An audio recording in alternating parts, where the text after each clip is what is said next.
Ke rumah Abe dulu, kayak baru gini. Iya, Pak. Tolong namanya. Usai memberikan hewan kurban ke pengurus masjid di sekitar lingkungannya tinggal, Ketua DPRD Prabu Muli Ahmad Palu yang didampingi istri tercintanya di momen Hari Raya Idul Adha bersama keluarga melaksanakan open house di kediaman pribadinya di Jalan Sukajadi, Kota Prabu Muli.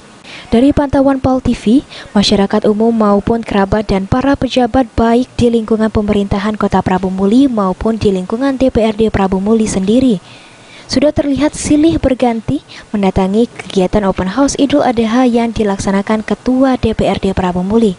Tradisi open house yang setiap hari raya secara rutin dilaksanakan Ketua DPRD Prabu Muli bertujuan mempererat hubungan tali silaturahmi bukan hanya bagi sesama anggota DPRD Prabu Muli dan tentunya antar pejabat pemerintah daerah, tetapi juga bagi masyarakat umum di Kota Prabu Muli.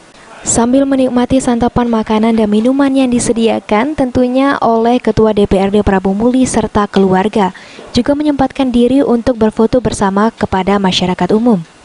Ketua DPRD Prabu Muli Ahmad Palu mengatakan, di Hari Raya Idul Adha ini mudah-mudahan ke depannya keinginan Kota Prabu Muli menuju kota yang hayatun jamilah wa thayyibah dapat terwujud. Depan Prabu Muli dengan kepemimpinan yang ada dan juga dengan lembaga DPRD, keberadaan lembaga DPRD Kota Prabu Muli ini, cita-cita Prabu Muli untuk menjadi kota yang terjadi di Prabu Muli akan dapat tercapai. Membangun Prabu Muli ini tidak hanya dapat dengan satu sisi, tetapi juga untuk kebersamaan dan dalam sisi-sisi.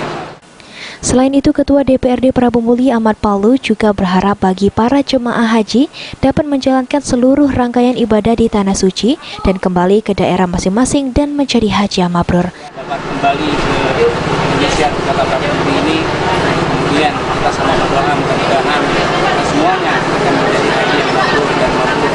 Atas nama keluarga dan atas nama DPRD Kota Prabu Muli, keluarga besar, kami mengucapkan selamat Hari Raya 1444 Hijriah. Mudah-mudahan kita mendapat hikmah di dalam Hari Raya Idul Adha ini. Mudah-mudahan kita bisa berdoa. Anton, PAL TV.